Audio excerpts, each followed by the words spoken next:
পৰ্বতৰ ঢেকীয়া লিহিৰি পতীয়া বতাহত যেনেকৈ হালে ঢোলৰে চাপৰ তোৰে লাহি কঁকাল দুচেও তিনি চেওকৈ ভাগে তোৰ দৰে নাচনি দেখি শ্ৰীকৃষ্ণই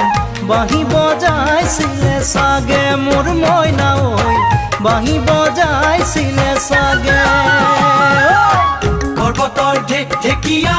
লিহিৰি পতীয়া বতাহত যেনেকৈ হালে